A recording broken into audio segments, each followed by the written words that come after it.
building off that point, because again, Dylan always drops golden nuggets, and then everything he says, I see myself in a game. So as soon as he said that, I can see how, like, basically a coach, head coach or a pitching coach should come out to the mound for 2 reasons and 2 reasons only. Either to ask you, hey, how do you feel you got this? That's what a pitching coach does. He comes out there, he's like, hey, how do you feel? Your answer is either I got this, which it 99% of the time is I got this, or it's, yo, the umpire's squeezing me.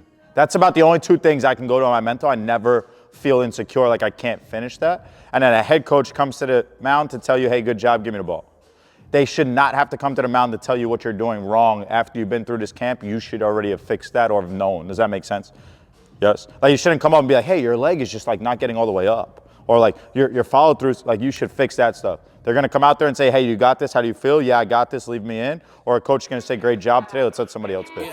All right, so let's be our own best pitching coaches up there. Cool. Gloves down. We'll get with Coach Samir. Get set. Big boss status. Ain't gonna lie, really wish they would like a cabin.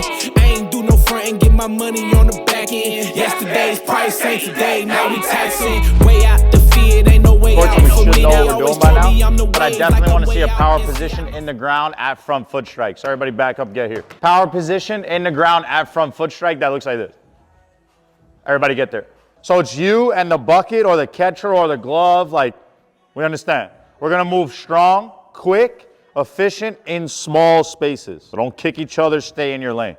Power position, shoes on the bucket. Front arm strong. Chin straight. Let's get that chin over our front shoulder. That looks pretty damn good. Now, I want both your shoelaces turned right now. Good. Try to bend both knees. Knee the bucket forward. Get that front arm a little higher. Pull through it. Stay there. Out the purges, I give time if it was worth it. Right, so right there, I'm making a quick point. Quick point. Get your sign, come set. I've seen myself throw the first pitch of that game every time. You know when you like fall asleep but you're not sleeping and you wake up and you go back to sleep? Like your brain's kind of up? When I'm pitching that next day, I see that first pitch every day. So I get my sign, I come set. I already saw me throw that perfect first pitch fastball down the way. My catcher sticks it, umpire's like, strike one, the batter doesn't move. All right, so if I say get your sign, come set, I mean put yourself in a game. See your catcher's fingers, get your sign and come set. Not, all right, get your sign, come set. Let's all try to be, without rushing, but without taking our sweet time. Put you on the clock. Let's all try to be a 1.3 from when I say go to when you hit the bucket. So in college, if you're not a 1.3 to home plate as a righty, and that catcher's not like a 2-0 pop to second base, and that runner is kind of fast like Jameer, there's no math that throws him out. Like, he doesn't have to get the perfect jump. He can just go when you go. The catcher can do what he does, you can do what you do, and he's safe. Because he knows it takes him, whatever it is, 4.2 seconds to steal that bag. 1-3 and a 2. Does that make sense? The math doesn't matter, right? So let's try to be at least a 1-3. I've seen a lot of guys in college not pitch because they can't be a 1-3 to home plate as a righty. Go. 1-1-5, you guys must have rushed. That's actually hella fast. Now, that makes a lot of sense to me. Why? Because the ball's gonna take a couple tenths of a second to actually get to the mitt. But we all hit the bucket at one. So we got the ball out of our hand, 1-1-5. As long as you don't throw like 41 miles an hour, it'll get there.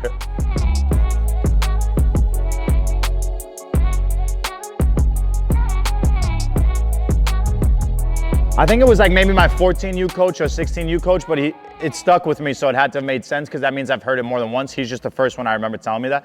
He said, how you do anything is how you do everything, right? So how you do anything is how you do everything. Meaning, if you're gonna go after plyos and you're kind of gonna be lazy about it or just rush through it and not be smooth or in control of where your body is, that's exactly how you're gonna pitch. When it's Sunday morning, 8 a.m., the game doesn't matter and you don't think it's important, you're just gonna be lazily approach that game. All right, so if your front foot is gonna land across, you're like, yeah, but I'll fix it over there. How you do anything is how you do everything. The same thing, it's not a coincidence that some of my best players, when I ask them, yo, how do you do in school? They're like, good. And then dad and mom look at me, they're like, he's like a 4.0. I'm like, that makes sense. Because like, he practices serious, he trains serious, he plays serious, he must be serious in the classroom too. Does that make sense? So have those habits of think about every time you do something lazy or wrong, that's a bad habit that's going to snowball. And then it becomes 2 bad habits, 3, and before you know it, you're just not good anymore. Or 1 bad habit, right? I mean, 1 good habit, 1 good habit, 1 good habit, 1 good. Before you know it, you do everything really well. And then that compounds and snowballs. Before you know it, you're really, really good just because you have a better mindset and you're building better habits. Does that make sense? Yes? Like we can't just halfway shower because we're just gonna go to school and then take a full shower because we got a party and a girl that we like is gonna be there. We gotta fucking clean our body every single time the right way so that we don't get sick and we don't smell and you don't wanna be that guy. Yes? Makes sense? So make sure how we do everything, how we do anything is gonna be how we do everything.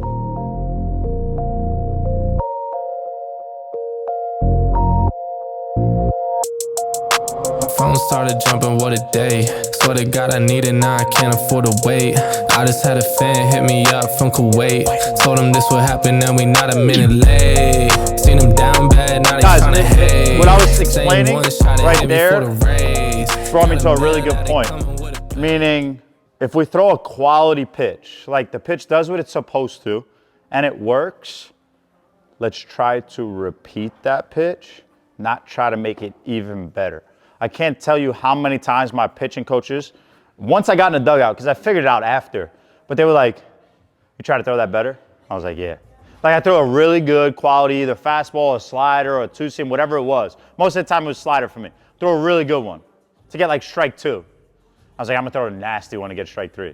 And I bounce it or kind of hang it or leave it over the plate, where all I had to do was repeat the same pitch. As a pitcher, we are guys that have to be the best athletes on the field in the aspect of we repeat what we're doing over and over and over and over and over again. When I got to the White Sox, the Major League pitching coach, he was actually part of my process to get signed. He's from Long Island.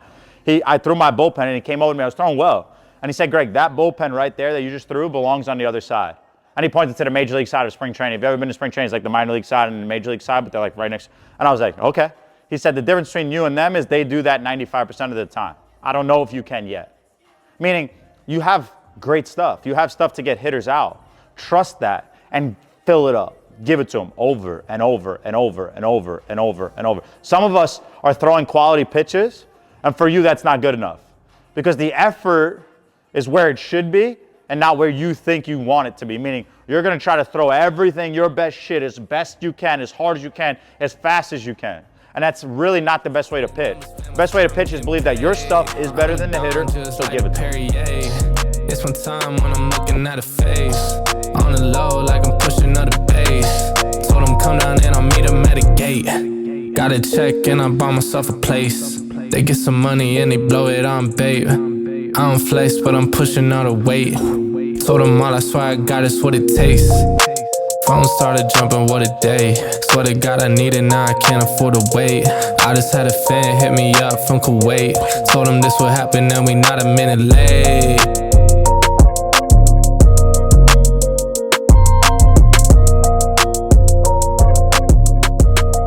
Before we leave, just make sure you thank your coaches. That's number one.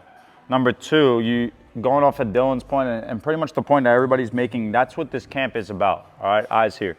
It's a culture that I'm trying to create, meaning you are who you hang out with, right? So if your best friends don't play sports, they're probably not gonna get the fact that you need to go to a pitching camp every Sunday. They're probably not gonna understand that you have to miss their birthday because you're gonna be at a tournament in Florida. Does that, you understand?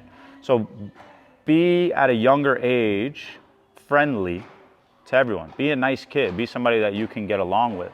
But be friends with certain people that have the same interest as you so you can build each other up. That's kind of where Dylan's going, right? So if you want to be great, you might want to stay around great players. If you want to be on a great team, you might want to stay around great coaches. If you want to progress in this game, you might be willing or able to bring some of those better players along with you to that workout, to that practice, to the field. So when you get old enough, it's very simple when they're like, yo, you want to go to the field? And you're like, yeah, I do. Like I actually need people to help me do what I want to do, and we can do it together. So we're strong by ourselves, a very individual game, right? But you're only as good as that weakest batter. You're only as good as that guy that made the error if you can pick him up. So make sure we're picking each other up, right? When you see guys on the field, yeah, compete, but understand you guys went to battle for 10 weeks together, right? Maybe ask him how he's doing. Maybe ask him how his season's going, right? Maybe invite that guy to your birthday party because it seems like you guys all are dead serious about being pitchers.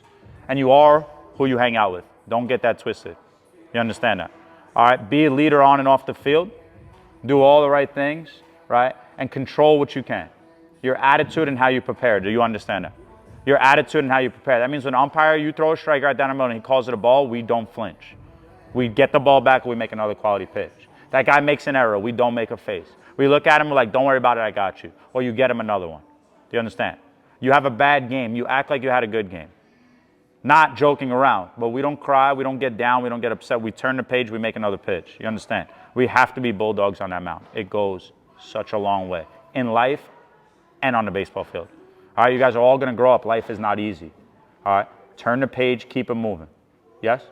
Make sure you thank your coaches. Yo, awesome. Great job. Awesome. Give me some.